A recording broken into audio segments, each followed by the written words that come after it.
Welcome to everyone. My name is Kristen Nassenson. I am the Director of Community Relations for the Histiocytosis Association. I have the pleasure of welcoming you to part 3 of Beyond the Office Visit Virtual Education Series. And today's topic will be moving through rare disease.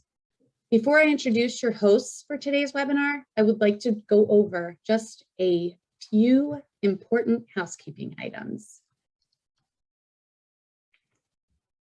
Today's meeting is for informational purposes only. Before making any changes based on what you learned today, we encourage you to discuss your specific circumstances with your care team. There will be a Q&A after the presentation. We encourage you to ask questions. However, due to time constraints, we may not be able to get to all of them, but we will provide contact information at the conclusion of the webinar. And today's webinar is being recorded, and we will provide a recording to all attendees in a follow-up email in the coming days. So as I mentioned, there will be a Q&A, and you'll use the Q&A feature in the toolbar that you can see on the screen here. And that's where you will add your questions for the panelists. You can choose to click the like button, and that will upvote any questions so that if you see a question that someone else has asked that is similar, and that way the panelists will know the most popular questions first.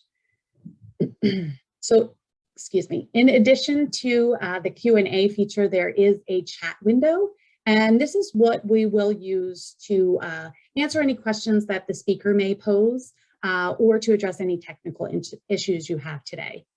So before we get started though, I would love to have you click into the chat bar and try it out and take a look and just let us know where you're joining us from today.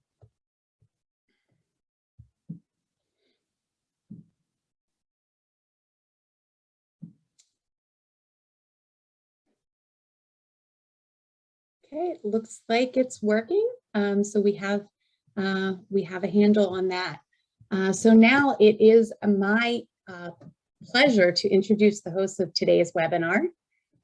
Today we have Jessica Corcoran, from the Executive Director of the Erdheim-Chester Disease Global Alliance, Diana Fournier, the Executive Director of the Histiocytosis Association, and Claudio Di Girolamo, the President of the Histiocytosis Association of Canada.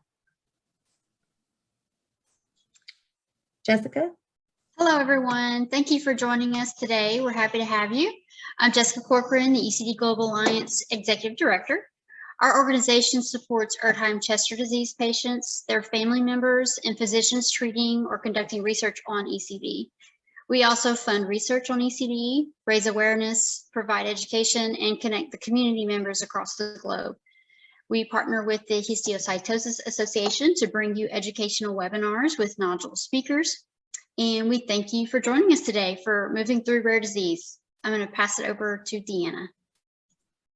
Thank you, Jessie. Thank you, Kristen, and welcome everyone. We're so thrilled to have an opportunity to share some time with you today. I'm Diana Fournier, Executive Director of the Histiocytosis Association, and we are dedicated to raising awareness about histiocytic disorders through educational and emotional support programs. We also have an annual research program and a variety of other activities to engage the community and connect everyone regardless of your histiocytosis diagnosis. And we're thrilled for the partnership with the ECD Global Alliance and the Histiocytosis Association of Canada. Unfortunately, Claudio could not be with us today, but I will introduce the Association of Canada. Claudio Di Girolamo is the president, and they are dedicated to helping Canadians affected by all types of histiocytosis.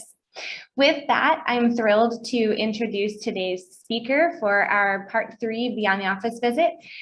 Tim Facciola has spent 12 years in the health and wellness industry, guiding people to a higher quality of life through mindful movement.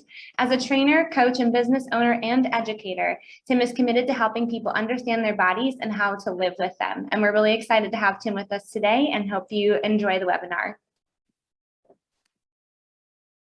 Well, hello, everyone. Deanna, everyone, thank you so much for having me on today. And I'm here to just tell you that you can do it.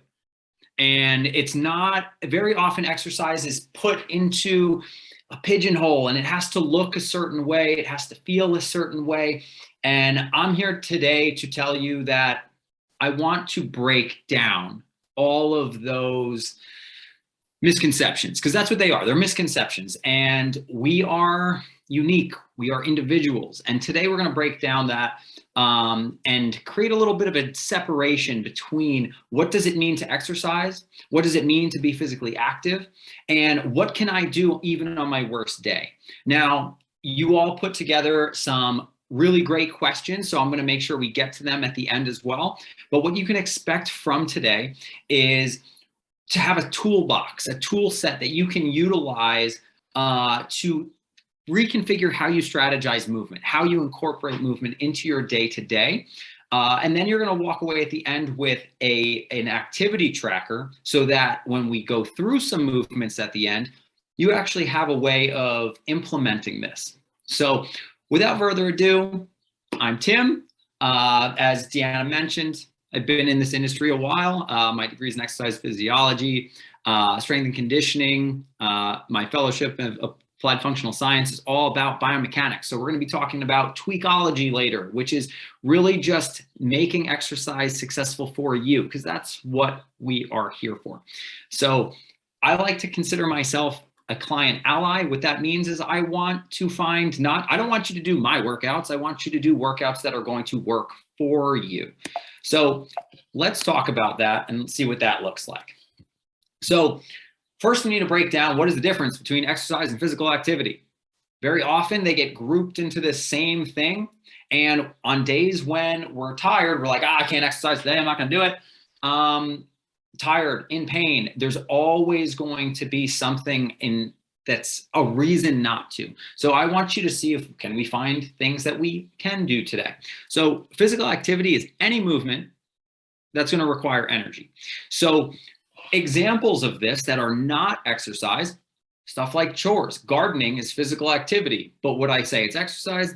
No. Exercise has a couple other parameters that are going to make it more specific. Exercise is going to have a little bit more detail to it. Things like play. If you're playing with grandkids, playing with kids, if you're a kid and you're playing with your friends, dancing, this is another thing that I would say recreationally is going to be more physical activity, less structured exercise. And walking. Now, I'm going to bring up walking later when I talk about exercise, because walking's a little tricky. But really what it comes down to is intent. So exercise, planned, structured, repetitive physical activity with the intent to improve or maintain your physical fitness. So notice the detail of that. It's not just what you're doing, it's why you're doing it. Now, very often when we talk about exercise through pain, exercise through disease, exercise through discomfort, we just get so focused on this portion, and this portion can be daunting. But on days where you're not feeling able to do cardio resistance training, mobility, or like, once again, I said walking would come back, walking with intention versus like, I need to go grocery shopping. I need to walk in order to do those, to get what I need, put it in my cart, versus I'm going out and just going for a walk. I'm going to go for 30 minutes and see how I'm feeling and then reassess. Exercise versus activity. So exercise can be a little daunting. So I want to give you the tools to make it not so scary, not so intimidating. So once again, this is like the government telling you how you want to move. And this is really helpful, but it's for the general population.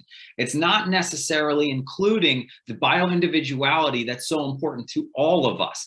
So 150 minutes a day of 150 minutes a week, of structured, moderate to rigorous physical activity, 2 days a week of muscle strengthening activity. Now, we can talk about this. We could have a whole webinar on why I don't even really like this verbiage, because strength is relative, and we're going to want to make it relative to us, not norms.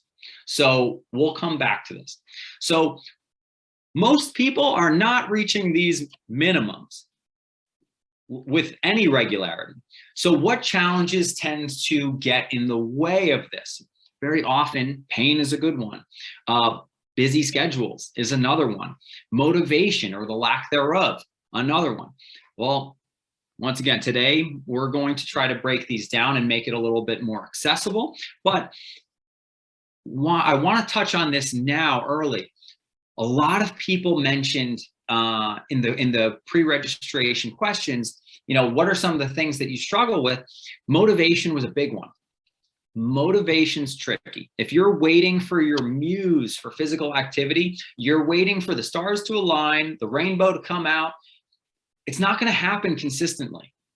And when it does, if you say, okay, well, today's the day, I'm going to hit it hard, and then the next day you're like, oh, I wish I didn't do any of that, because you feel worse than you did before.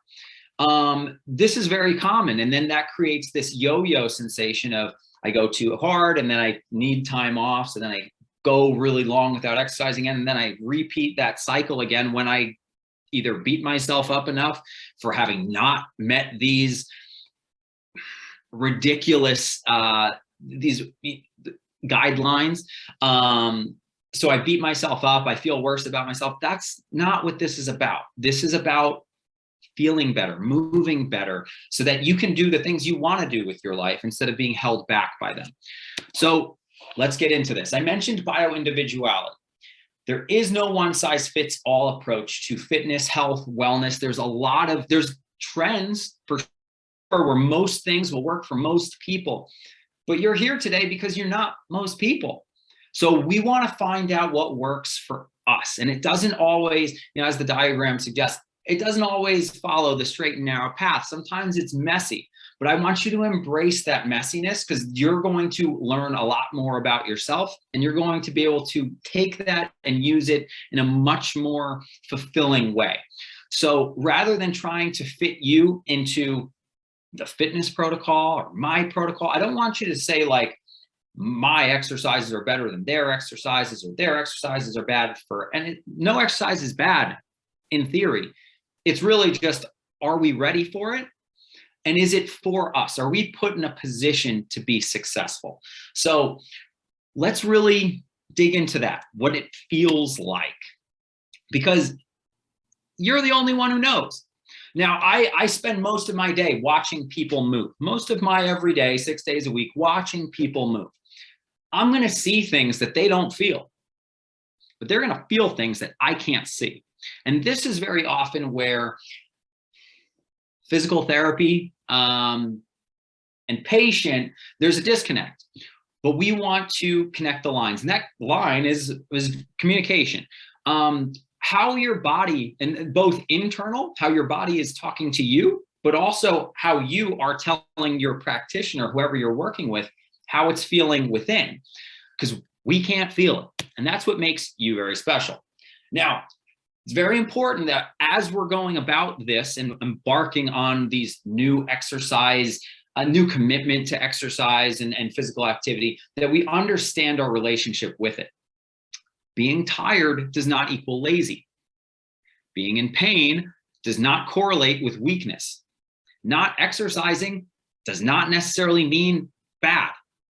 We have to listen to our body. Some days, yeah, exercise might be the worst thing you could do. Seriously, that's coming from the fitness professional. You need to listen to your body, and you need to kind of work with it, not on it.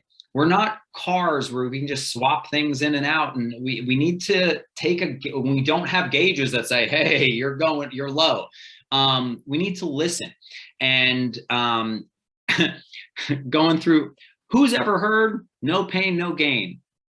I wish I could go back in time and slap that person, because it was the worst thing to ever become so just topical within the exercise, health, and wellness community. Pain is your body telling you, hey, something ain't right. So how can we find success amidst tired, pain? We need to find that solution.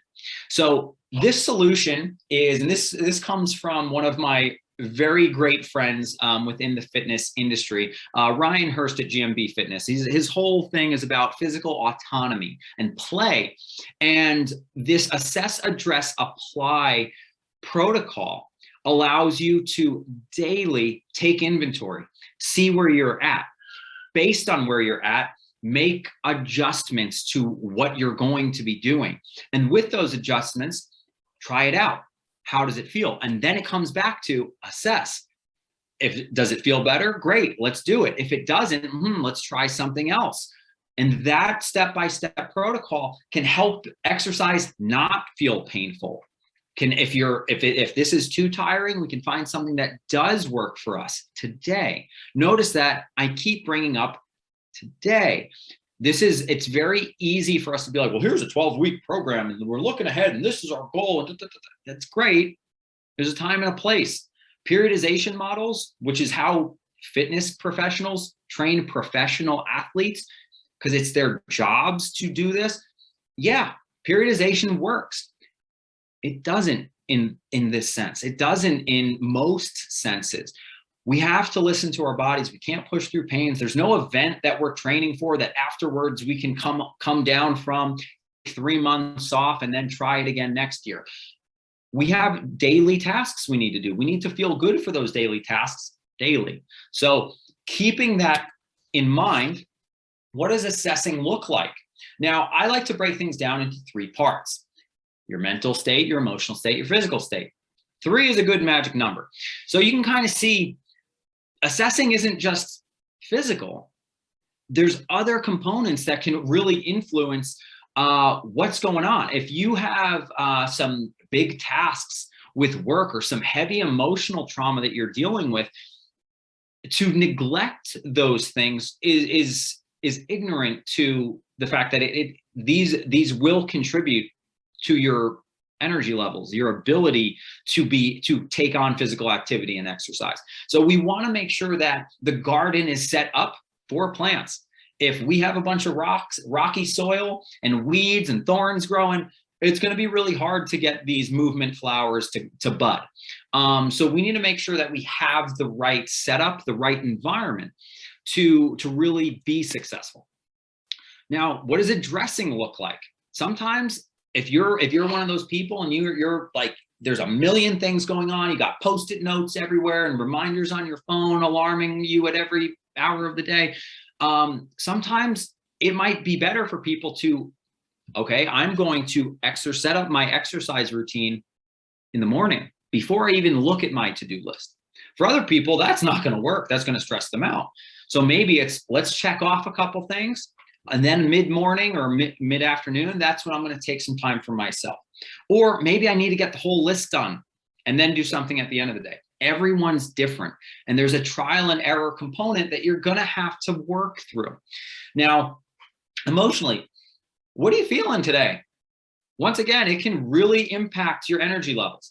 If you are dealing with something, or generally with emotions, are you not dealing with something? This can really impact us. Physically, are you nourished for the level of activity you want to be doing? What soft tissue preparation can you address to mitigate some aches and pains? So if we address these things prior to, I call this preparation, movement preparation. We need to address these things before we attempt. Otherwise, we can impact we can be faced with some very heavy, very discouraging setbacks. So applying, what can this look like? Based on your mental fortitude for that day, once again, daily, what activities do you want to do? What are you capable of doing today? Emotionally, what are you comfortable doing? There are certain times where I'm just going to use this because it's a really common exercise, but let's say a push-up, right? Sometimes looking at the floor can be dismal. Why? If you don't feel grounded in the rest of your life and you're trying to be staring at the ground, being prone, eyes down is a very subservient posture. If you feel like you have no control elsewhere, It's not necessarily the best place to, like in other parts of your life, it can make exercise in that position feel a little more difficult too. So, and then let's talk about it from a physical standpoint. What activities can you do today? This can be exercise or physical activity. This can be upper versus lower body. This could be resistance training versus mobility or cardio. Doesn't matter. The big thing is consistency. Moving with consistency and having a blend of these. Now, the activity tracker I talked about kind of identify like, ooh, I'm way from resistance training. Okay, well, let's explore that. Why? What preconceived attachments or detachments do you have with it? If you're always avoiding cardio, why? Is it because there's an underlying breathing issue? Well, can we address that breathing issue earlier and then have a more successful cardio experience? Generally speaking, that answer is yes. So you have to be prepared to adapt. We like to plan. People who make exercise, we like to plan. We like to have a plan. We like to keep to the plan. If we don't, we failed. See where this can really run awry quite quickly. We have to be ready and willing to adapt and understand that it's part of it. Our body is giving us signals to listen to adapt. That's the best part about the human body. We're better than cars. Cars have all these signals because they have to behave a certain way. Bodies have so much more going on, so much more counter correction that they do on their own.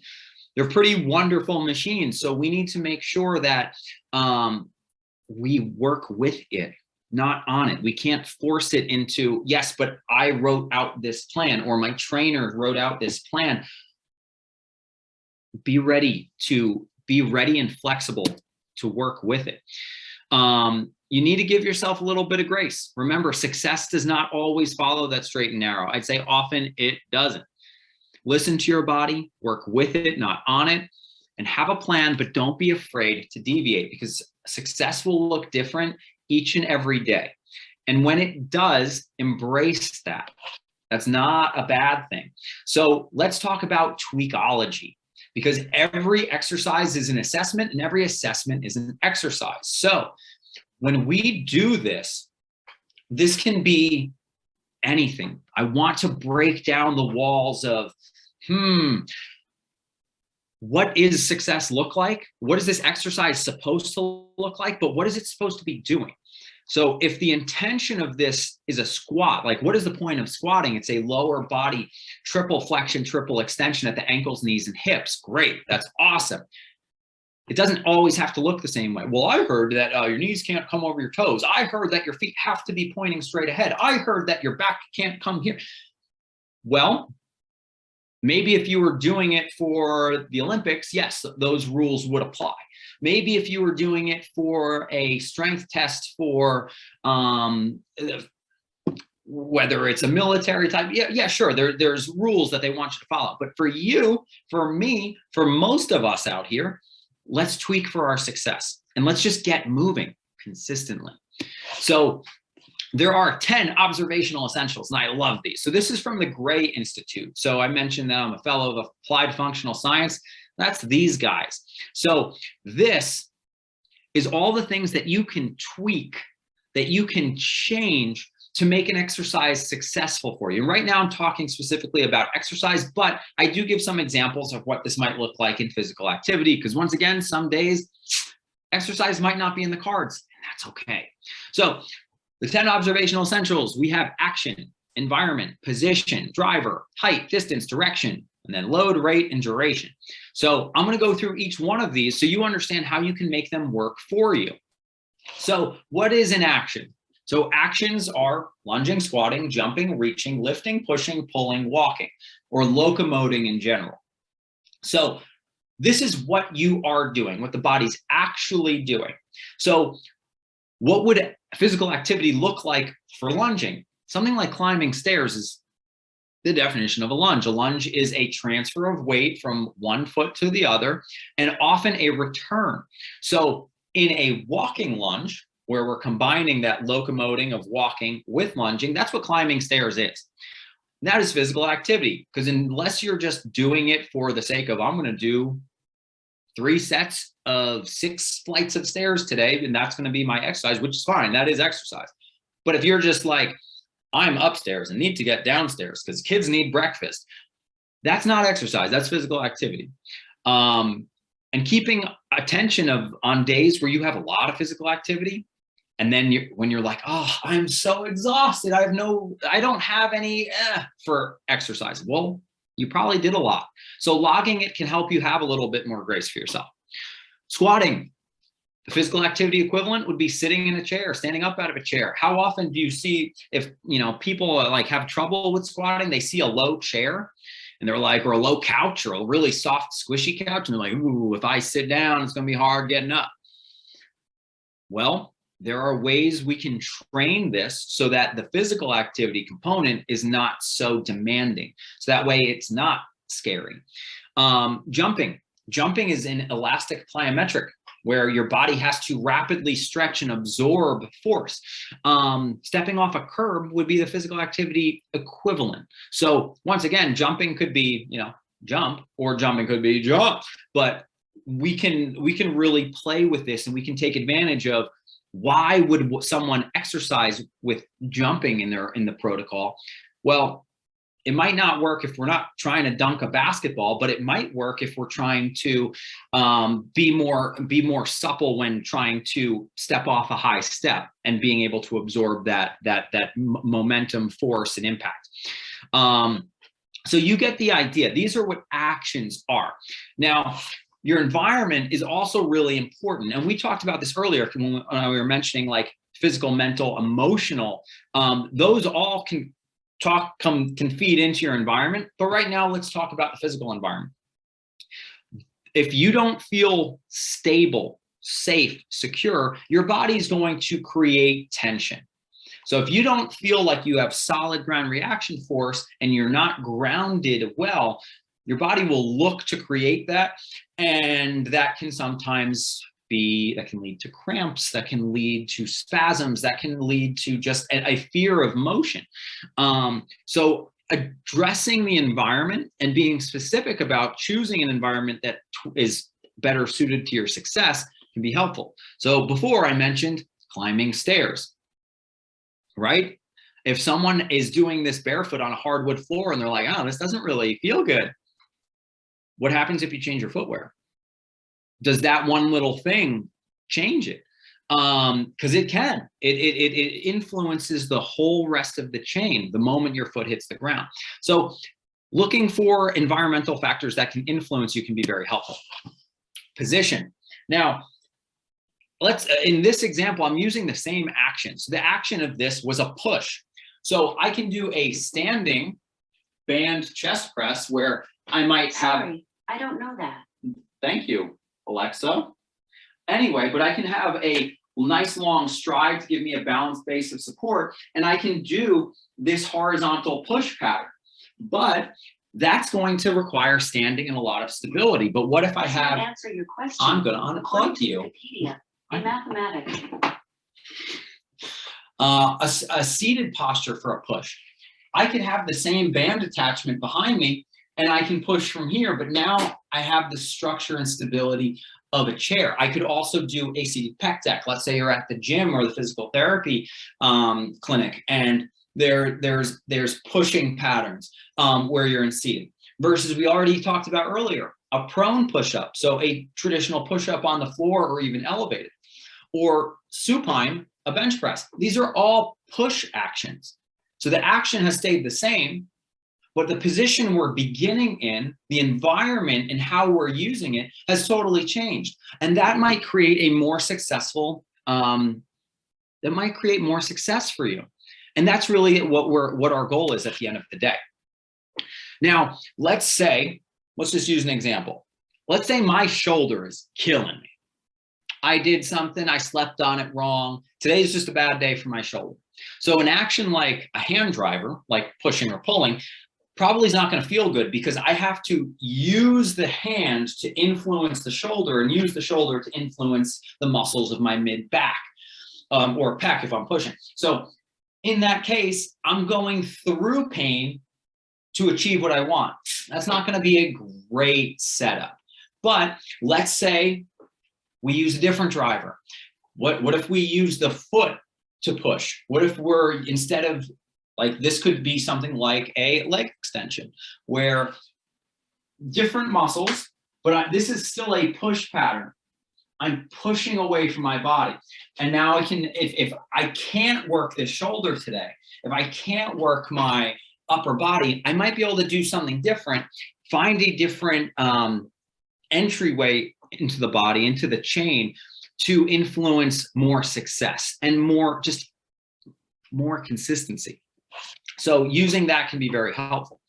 Another thing is tweaking direction. Now these are, we're about to get into some triangulation, direction, height, and distance. So when I talk about these, generally it's easy to talk about these when with like a lunge pattern, right? So I could, if I am doing a lunge, by definition, that lunge is a step and a return, right?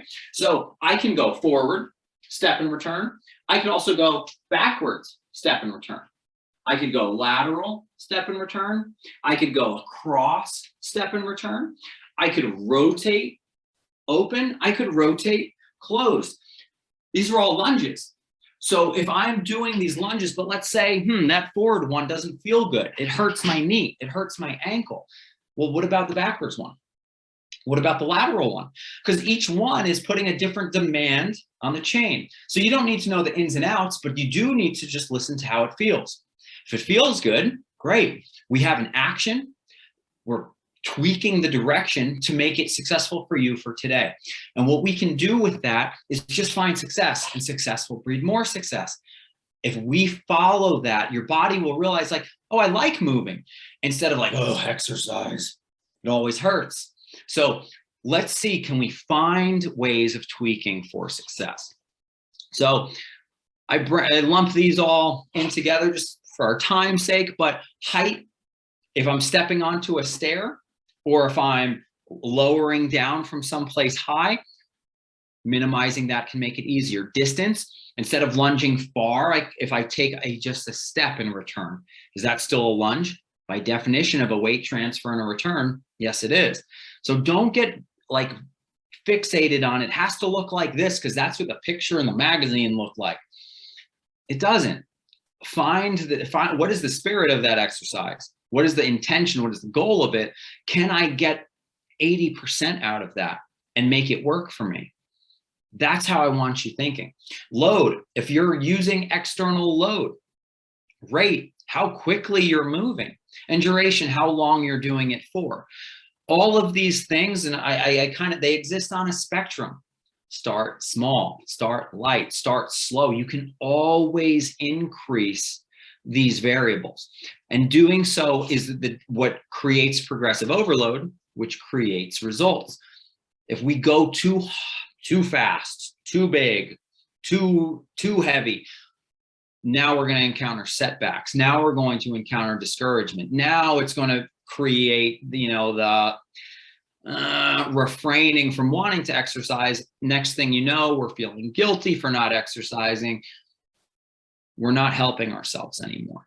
So half of it is how we approach it. And that approach, that assess, address, apply model, that's what I want to go through now. So your daily assessment, what could this look like? So I mentioned there are 6 lunges. Now, this is going to be for standing. This is like a day you're feeling good. You might not start with this because this can be like, for some people, this might be like, not a chance. But we might be able to tweak it. So let's go through that and see what that might look like. So I'm going to do a step and reach type of assessment. So I'm going to give you a side view as I'm going to step forward. It's just a step and a reach. So if I'm stepping about a foot and I'm reaching up, but let's say I'm just getting here.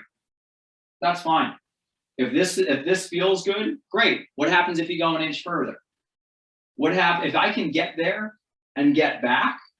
If I can get there and get back? If I can get there and get back? Now we're starting to but if I start slow and small, we can explore that. Now, let's say, I don't really feel safe with that, but I have a countertop here.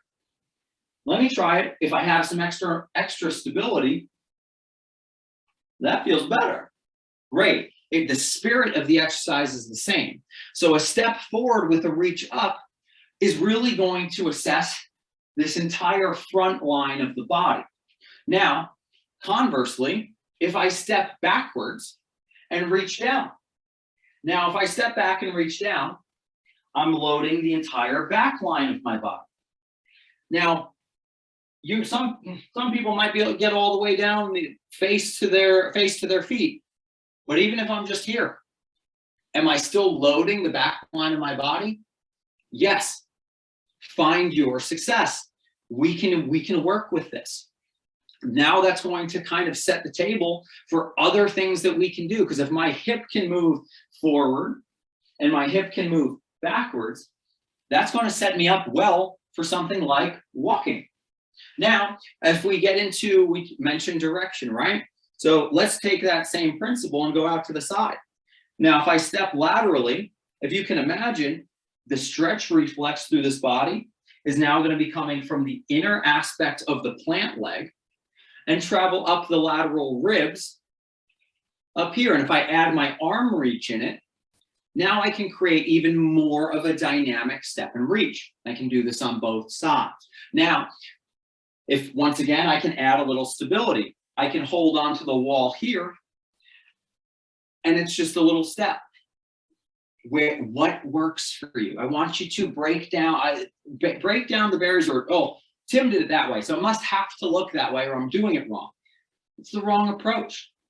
If I can step lateral, if I can step my right foot to the right, what happens if I step my right foot to the left?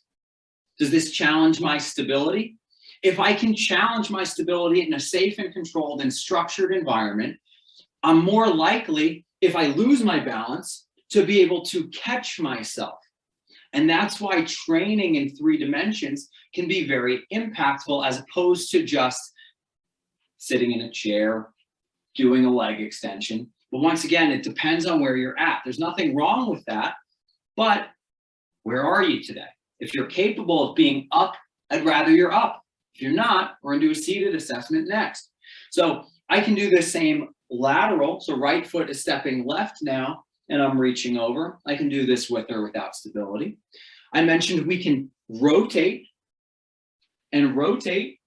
Now, if I'm doing these types of motions and all of this feels good, I'm creating a functional sphere of space that I can articulate through. Now, let's say I'm doing something within this chain, and okay, so I open up, but this shoulder does not want to go. Well, what happens if I just use this arm? Can I still do the lunge? Yeah. Can I still do the rotation? Yeah, but I might not be able to use this arm today. For now, that's okay. If there's something going on, go to your doctor, to consult with your physician. We might be able to do something about that. But for the most part, if this shouldn't stop the rest of my body from moving, because if there's something going on at the shoulder, it's probably rooted somewhere in my thorax. So if I get my hips moving and my trunk moving, I can actually give this shoulder a lot of support without working through it. Instead of forcing it into this motion, because that's what the exercise is supposed to look like, I can give it the resources it needs. So real quick recap. If I go backwards, I can go forwards. If I reach down, I can reach up. If I go over, if I go lateral, I can reach over. And if I go crossover, I can reach the opposite way. So if right foot can step right, it can also step left. If my right foot steps open and I rotate to the right, what happens when my right foot goes closed and I rotate to the left? All of these things in 3 quick motions, I can create this functional sphere. And that functional sphere is going to give me a lot of information of what I can or can't do with my body today. Using this is a great way to identify where you're holding tension, what soft tissue work might be beneficial to you prior to doing your activities. This might not even be exercise related. This might just be, Let's see how I'm feeling today. This is a great place to start, but not everyone's going to have that range and capacity available to them. So what would it look like seated? We can apply the same thing. So going back to the 10 observational essentials, I've now changed my starting position, right? I'm now seated instead of standing. I've changed my environment. I've changed my capacity for motion. But just like with the lunges, we went forward and backwards. So what happens if I come forward?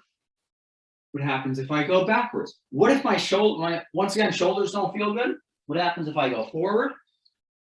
What range do I have backwards? I can do the same thing, lateral and sideways. If I can go left, but I can't go right, well, what does that mean? If I have all this range available, but I can't go this way even a little bit, is it possible that I have restriction on this side of my body? Is it possible that I have something blocking me here? We can now explore this, but if we don't know, if we can't assess, we can't address it. We're just guessing all the time. So if I can I turn and turn? Now, let's say arms are available. I do have my arms available to me and they feel good and they're ready to rock. You know, I can reach down and reach up. I can reach over and reach over. I can reach same side and same side. I can reach backwards and backwards.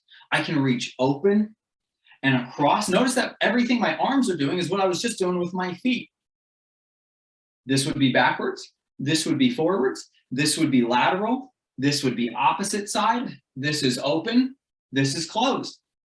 So the principles of the movement apply. I'm just using a different strategy. Instead of using my lower body to facilitate and create my position through space, from seated, I can change my driver. Instead of using a foot driver, I'm using just hand drivers to influence myself from here.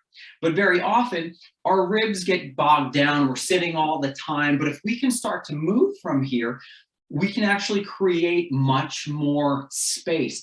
Now, I'm going to touch on this, but this can get really deep and we could spend a whole webinar on this. But your organs are pretty important, wouldn't you say?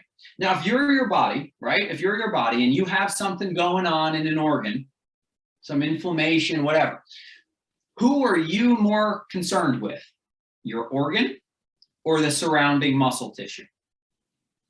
Your body's always going to prioritize your organ over a skeletal muscle every time. So it will divert resources to that to protect it.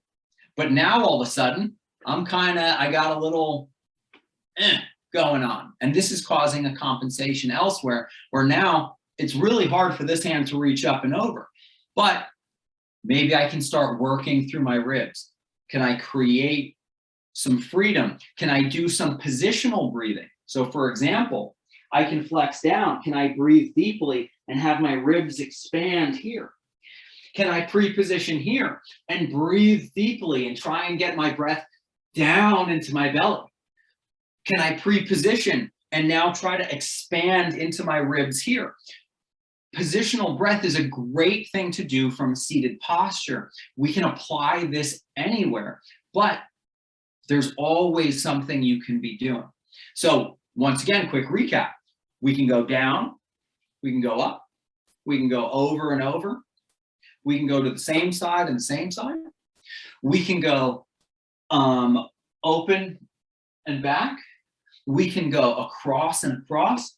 We can uppercut and uppercut. We can drive and drive. Move, play, explore. There's no wrong answers, but do so with intention. If you think about it, your body was designed to move in all these ways. See how it feels. If it feels good, do more of it. If it doesn't feel good, try backing off a little bit. Maybe you went too far, too fast, too much load, too much force. Slow it down. Does it feel better? If I don't go through such a great range of motion so quickly, does it feel better? If so, I might be able to build up into that. All right. So let's talk about a bedtime routine. All right. Sometimes this could be at night or in the morning. Being supine, being prone, so on your back or on your stomach, there's still so much motion available to us. Now, gravity is impacting us differently. So that can give us a lot of freedom of movement. And it can also take some stress off of us, because gravity is usually the thing that's weighing us down, literally and figuratively. So when you're here, instead of the center of mass passing through you, instead of gravity passing through your center of mass, here when you're lying supine, it's distributed differently.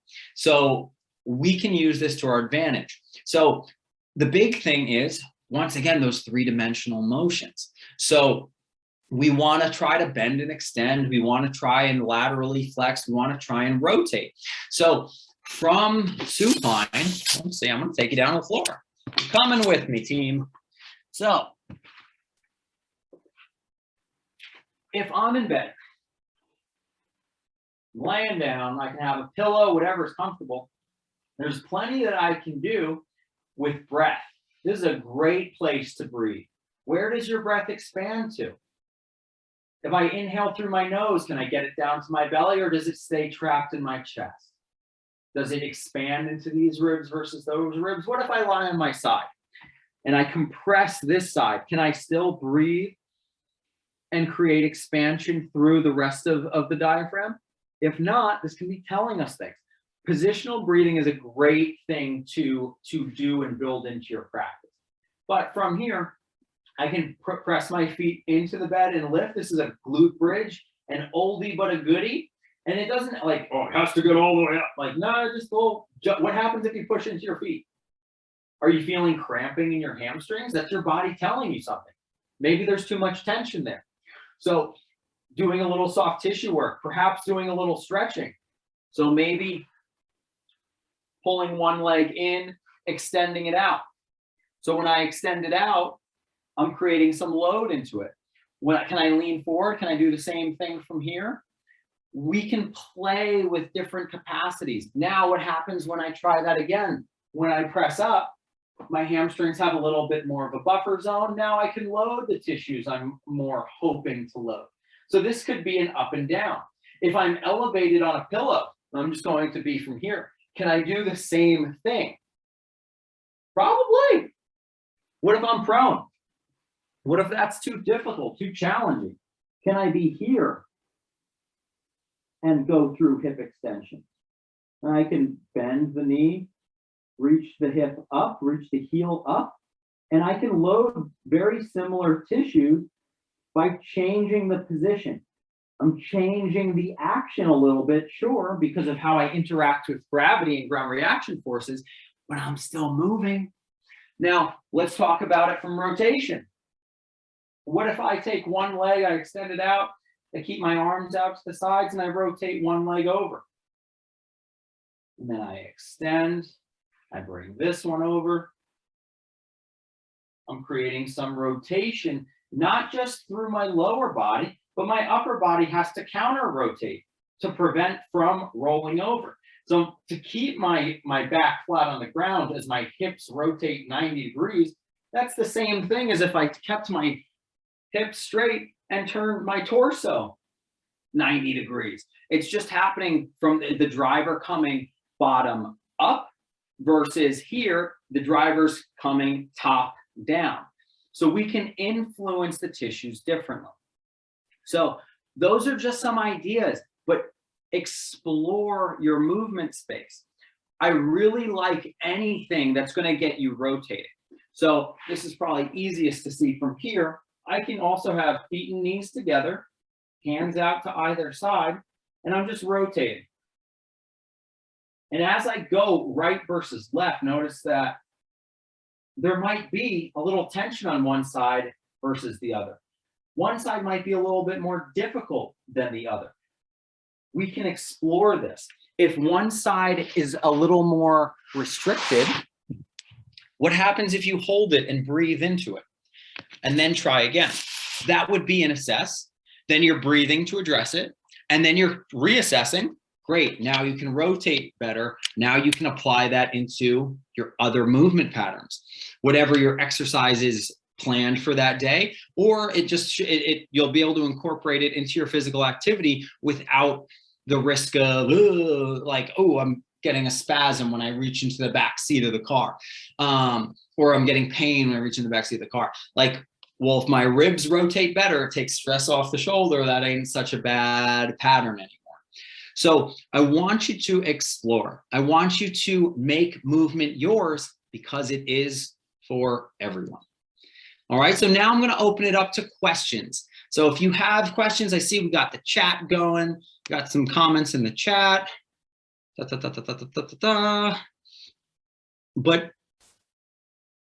no questions. Okay. So yeah, any questions? Thank you, Tim. That was wonderful. Thank I learned a lot. I like the examples. I think that's super helpful to be able to see it. I think some of us learn better that way. So thank you so much for getting all those motions in for us. So if you have questions, we have a Q&A window in the bottom of your screen. You'll see a toolbar. You can add your questions there. If you feel better about the chat, you can add them there as well. I will go ahead and ask some questions that you submitted before the meeting in your registration questions. So I'll ask you those for right now, Tim. Sure. So one question was, what are the best movements or exercises to maximize the benefits of the exercise, and how long do you recommend each movement? So this is a great question. And that assess, address, apply methodology should really help you kind of figure out what is best for you for that day. I know that's a cheap answer because it puts all the burden on you and how you're feeling on that day. But generally speaking, we want to do something that's going to create, because most humans are going to get jammed up at the hip flexors and jammed up at the thoracic spine, jammed up at the ankle. So something that loads the ankle, something like a squat, something that loads hip extension. So what I mean by hip extension is the ability to have your pelvis move in front of your femur, your knee here. So if I move through this and I can get through hip extension, a great way of doing this is if I put my hands on the wall and give me support. So I have one foot up to the wall, one leg back, and I'm just kind of rocking through this pattern. I can create a lot of stretch at this while loading the back ankle. Now, from here, if I add a little arm driver, I can create some rotation too and hit all of them in one go. Because I have the ankle loaded, the hip flexor loaded, and I'm creating thoracic rotation. Very often, the way we ambulate, the way we walk, the way we move requires those exact things. A little bit of ankle motion, a little bit of hip motion, and then dissipating it out through the thoracic spine. So if I have to give you one thing for your exercises to address, it would be that. In terms of how long, don't get too bogged down in that. Go with how you feel. Generally speaking, if I continue, so let's say when I first enter that position, it's like, ooh, that feels a little snug. But if I rock a few times, if I reach a few times, it starts to ease up. Can I go a little further? If I go a little further, it's like, ooh, it's tight again.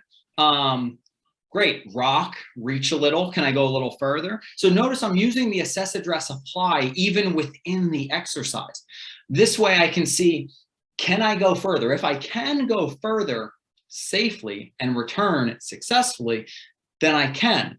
As opposed to going in with this mindset of, okay, I'm going to do 10 of these and 10 of these. Very often you get so focused on counting the number or the time that you're not actually focusing on feel. So I like to coach people to focus on how it's feeling rather than getting bogged down in the numbers of it. That's super helpful. I also have a question I'm going to combine this question because I think it's related. So in our registration, we had someone ask about exercises you recommend for someone who has double vision and balance issues. And then we also have someone asking about dizziness. All right. Yes. Great. So your vestibular system. So there's a couple things that can feed into this. If this is a chronic issue, it is worth going to vestibular physical therapy. There's a lot more exercises that can be done. It's a very specific niche within physical therapy. So not just any physical therapist is a vestibular physical therapist, but Generally speaking, there are things you can do to kind of get your eyes a little bit more centered. I don't know if it's an eye issue or an inner ear issue. There's a lot of factors that can contribute, which is why I'm saying it's probably best to get assessed, and a vestibular physical therapist would be the one to do that. But in general, you can do a little assessment, and we can all do this now. So if I keep my finger right in front of me, and I'm staring at the tip of my finger, and I turn my head to the left and right, can I keep my eyes focused on that same point in my finger? Now, sometimes this can actually create more dizziness. If that's the case, relax. We're going to try something else. So same process. This time I'm going to keep my head still, and I'm going to move the finger. Can I keep my eyes on the finger without trying to move my head? These are two different ways to just kind of get everything calibrated. We want your body to, like your system, it's like a reset for your vestibular system. And we can do the same thing. If we can do that left and right, I can also do this up and down. And once again, I can move my fingers and keep my head still. Or I can keep the finger still and move my head. So when I look up and down, can I keep my eyes on that same point in my finger? This is a really good place to start. Now, if I do that seated, can I do that standing? If I did that standing, can I do that walking? And what I mean by walking, I wouldn't use my finger, I'd use something in the distance. So if I'm walking towards the camera right now, it might look like this, or I'm keeping my eyes on, well, you can't see because I just walked off. My head got cut off. But if I keep a focal point, and as I'm walking to you, I'm keeping my eye on you, I can start to create a more dynamic vestibular response. Generally speaking, start slow, start small. You can always increase stability. If there's dizziness, those lunges I was doing before, the lunges and reaches, I'm going to take you to the door frame, because everyone's got doors in their home. So I can preset. I'm going to have my hands up in the door frame, and I can step forward. I can step back. I can step lateral. I can step across. I can open, and I can close. And I always feel safe and secure because I've changed my environment so that I feel successful. And when that happens, now we can start to create more success. Success will create more success. So use your environment. That environmental tweak is really going to be the sweet spot. That's where you're going to be able to dictate and control more of your surroundings. That's going to give your body more freedom to do its thing. Does that make sense? I think so. The example is helpful. And I know some people use walking poles or walkers. Yeah. So, but I like that you can get more range of motion with the door frame than you can with your walker. So that was helpful, I think. And it will be more stable than a walker or a cane. But definitely. That's not to say that you couldn't start on the door frame, then decrease this. Like if you're just using a cane that's in one hand, that's much less stable than the door frame, as opposed to going straight from door frame to no support at all. Gradually, just like we can start slow and small, we can also start stable and work to more unstable. Perfect. So our next question, I'm going to go ahead and combine this one also. Someone asked about having lung issues and it's difficult to go uphill. And then we also had someone asking about difficulties breathing with lung cyst. And then some ECD patients actually have a lower lung capacity. So how do we work around those issues? So the best, it's going to sound crazy, but to improve your breathing, we need to breathe. But very often when people breathe, we have what's called an inverted breath cycle. So if you just put your hand on your chest and your hand on your belly, and you draw in a deep breath, which hand do you feel move more? Where does your breath go? If you have all your breath all up here, it's probably not getting very deep in your lung. And that's really where oxygen exchange takes place. That's where the diffusion into the bloodstream gets up. So that's where the diffusion the oxygen goes from the base of the lung into the bloodstream, and then it goes back to your heart and gets pumped and distributed throughout the body. So if we're not getting enough oxygen down, we're not going to get that oxygenated blood to the muscles. So it's just going to go. That's what hyperventilating is. So most people aren't hyperventilating on in their day-to-day stuff. There's, it's a big trigger, but this is a microcosm of that.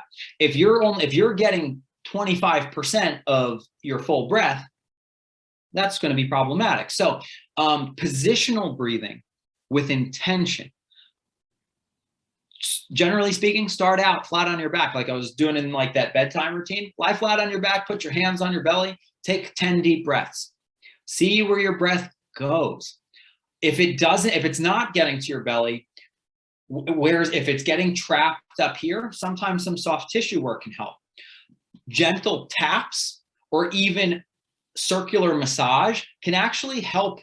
Like when we're talking about lymphatic and we're talking about fluids being trapped, it doesn't take a lot to free them up. And when they are released, our organs tend to function better. So I'd say play with positional breath. So if you can do it on your back, can you do it prone? If you're prone, can you do it seated? If you're seated, if you're seated, can you do it standing? Your breath is a little harder to kind of find the more upright you are. So starting with flat on your back can be easiest, but then we can rotate knees one way and the other way. Can I breathe here? Can I breathe here? If I hold my knees into my chest, or doing like a child's pose in yoga where you're flexed over. Like, can I breathe? Can I breathe from here? And now let the breath expand into my mid-back. Playing with different postures will allow your breath to expand to different regions. When that happens, you're more likely to be able to draw full breath. You're more likely to have better oxygen deliverance and oxygen exchange into the gaseous exchange into the bloodstream. So playing with that is going to be helpful in terms of getting more out of your lungs. However, in terms of like something like going uphill, we need to start almost training that. So that way you're integrating that newfound, okay, now I can breathe, but now I still have to use the muscles. Let's see if I can do this in less than a minute. So you have what's called a lactic acid threshold and a ventilatory threshold.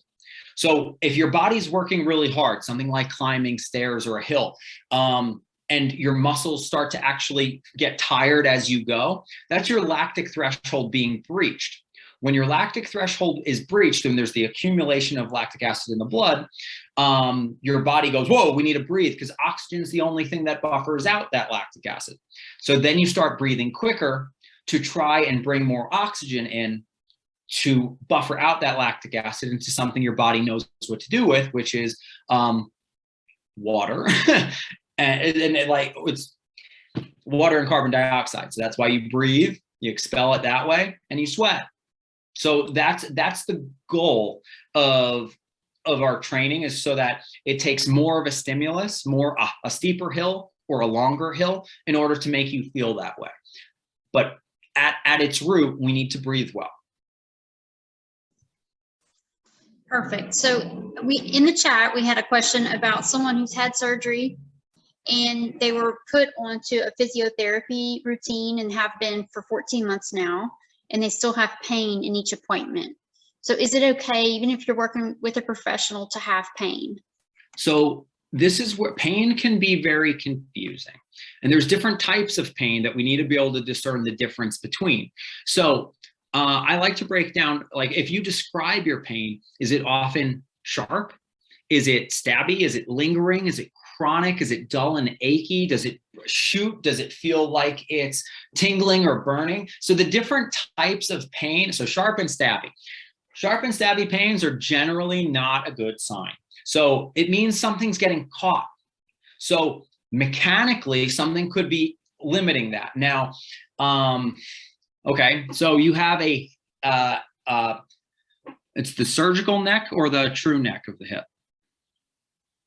So something like tremors can be a lot of things. Generally speaking, it's a lack of stability or a lack of strength at that range of motion, or a lack of control over motion, which is a better example. Control over motion is the definition of stability. It's not balance. So if your body doesn't feel strong at that range of motion, it lacks the stability there. That's when it'll start to kind of seize and be like, whoa, whoa, whoa, whoa, whoa. Kind of, it's like a speed wobble on a bike. It's like, get out of here. It's trying to get you out of that posture. Sharp and stabby pain, though, is usually an indicator that something's not articulating properly. So I would communicate this with your physical therapist, because no, that really isn't the goal. And you don't want to work through sharp and stabbing pains. Now, if you're feeling it deep in the hip joint, it could require a little bit of soft tissue work. It could not even be at the hip anymore. So often what happens is if we have a hip injury, a hip issue, right? We compensate around it for so long that now, because I can't extend through the hip, usually it's extension, but once again, hip extension was this one. If I can't extend through my hip, I can't get here, I'll take shorter strides. If I'm taking shorter strides, I'm now going to not move through my ankle as efficiently. So if I'm not moving through my ankle anymore, even though I've surgically improved the quality of the hip, if my ankle is not allowing my hip to unload, I have a chicken and the egg thing where oh great, I took care of the chicken, but the egg hatched. And now this chicken is creating another egg up here, in which it's not allowing me to move through. Depending on what the pattern is, that would require a little bit more information. But the short answer, sharp and stabbing pain, that's your body saying something ain't right here. So communicating that is the first thing. If they're ignoring you, if they're being like, oh yeah, that's normal, it's not. Sharp and stabbing pain is your body trying to tell you, I need help. I'm missing something. So don't let anyone normalize sharp and stabbing pains. Tweak the exercise, move a little slower, move a little, shorten the range of motion, add more structural stability around you. Can you find success there? That would be my advice with that. Perfect. We have a couple more questions that came out of the registration that I want to address. And you did talk about sitting exercises. Mm-hmm. For this person, they use a walker and they have back pain, so they wanted some sitting options. But they also asked about support devices of some kind. So is there any kind of tool besides the door frame, when you're sitting, that they could use? Sitting is a great structural stability in itself. Door frame, walls, like railings. I'm very much a big proponent of using what's around you. Like how I train people. I have some people who have full gyms in their house. Like I train all virtually now. I have some people who everything is in there. They have every tool available to them, and that's great. And I also have people who have nothing but a basketball. So I'm like, hey, grab that chair behind you. Hey, let's move the camera over to that wall. We're going to use the wall. Hey, we're going to use the door frame. Hey, you see that ottoman there? Shove that up against the banister. Let's try this instead. Anything can work for you. Make sure it's, can support your weight with whatever you're doing with it. But for the most part, like, you don't need a fancy system. If you want a fancy system, there's what's called the True Stretch. The True Stretch is it's a $4,000 hunk of metal that basically will be the equivalent of putting a chair in a door frame with a couple extra handle attachments. I've had them in my facility. I had 2 in my facility. They're great. Do you need them? No.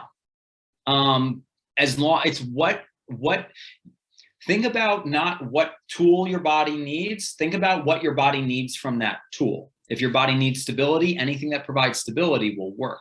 That's why cane, walker, great, use it. That's perfect. Tabletop, yeah, awesome. Kitchen counter, great, that'll work. That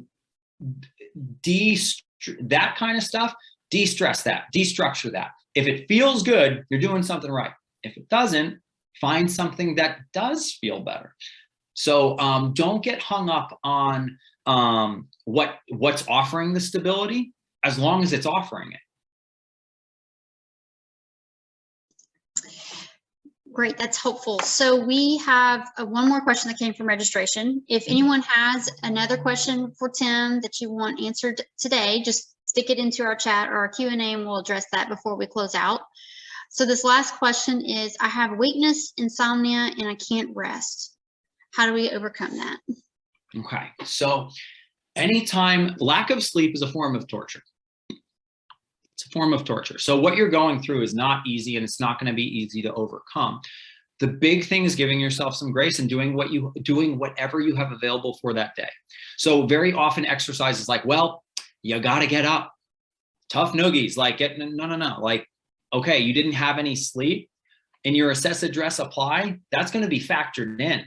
So rather than like addressing the sleep issues, maybe like if you haven't, like speaking with a sleep specialist, finding out the root cause, that's more of what you want to do. But in terms of managing the symptoms, yeah, there's going to be an element of doing like the floor-based exercise, being mindful of what other physical activities might be influencing that workload and stress and fatigue. So do what physical activity and exercise you are capable of that day, but be consistent. That might help you sleep better.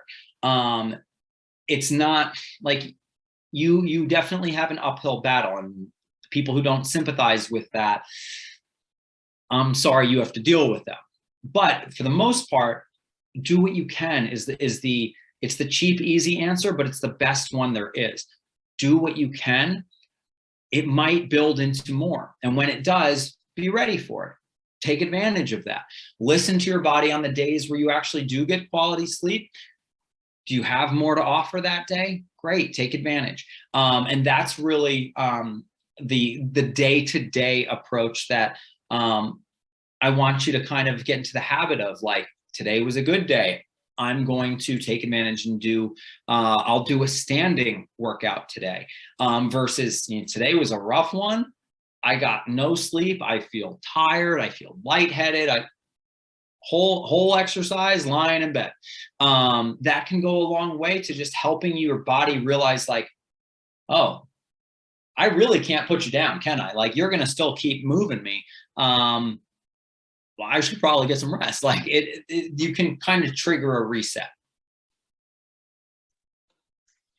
Perfect. So, speaking of the professional side of things, at what point should a patient seek professional help from a physical therapist or a physiotherapist? So this is a loaded question to ask a personal trainer. So it depends, which is I mentioned before we started the call. It depends is the answer for just about everything. It's the only good answer. If it doesn't start with that, you're probably being sold something. For the most part, if you there's so much free material available.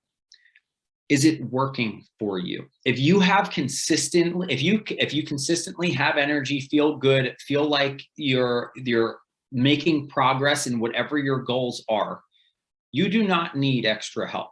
Could you benefit from having eyes on you? Of course. Is it worth the financial investment? That's up to you. Usually when it is worth the financial investment is when that answer is no, when you're not making progress, when you feel like you're sliding backwards, when you feel lost, hopeless, you don't really understand how this is ever going to improve. Don't go it alone. And that's why, like I mentioned in my bio, like I ally with you. What you're going through, we want to progress and improve upon. I'm not going to put you into my program where you do my things and everyone's going to look like me. Like that doesn't work. And it's definitely not going to work. It doesn't work long term for anyone, but it certainly won't work for people who are dealing with histio and other related ailments. Like, so because of that, you really have to take inventory of how you are on a deep health level. What I mean by deep health is it goes beyond physical health. It goes beyond mental health. It goes beyond emotional health, but like your sense of being, your sense of purpose in the world. If these things are, if you don't feel fulfillment in any of these areas, it's probably worth getting a second look. And because you only have one life you get to live. So I encourage you, like, don't, what good is money if you can't enjoy it? And that's my big thing. If you feel like you're making progress, you're feeling good, you feel like you have the proper support system, keep doing what you're doing. You don't need anyone. If you want someone, great. If you have the time and resources to take advantage, do it.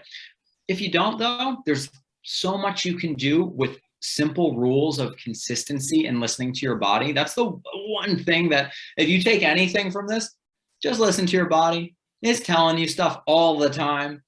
If you listen to it and get in touch with it, it's going to reward you. And just like any relationship, if there's no communication, you don't have much. Yeah, that's a very good analogy.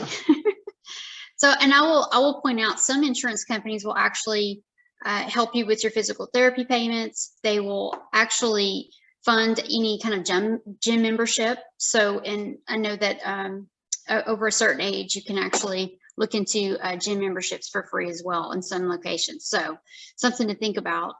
So, Tim, we thank you so much for coming on today. This was super helpful, and I know we all got a lot out of it. So we can't wait to share it with the rest of the community as well, so they can get some movement tips and some exercise tips. I like your method. Your assess and your address is spot on, because no one is the same, especially in our histio community. So we thank you so much for that. Thank you. My pleasure. So we have ECD resources listed. If you need anything further from us about Erdheim-Chester disease, you can find these things here on our website. And then also the Histio Association has their information on their website. They have a community forum and a list of peer-to-peer connections and so on their site. And we have our contact information for each organization, and also for Tim, who has offered to answer questions you have after the call. If you'd like to email him, there's his email. And all of this information will be sent to you in an email, in a follow-up email, including the webinar recording.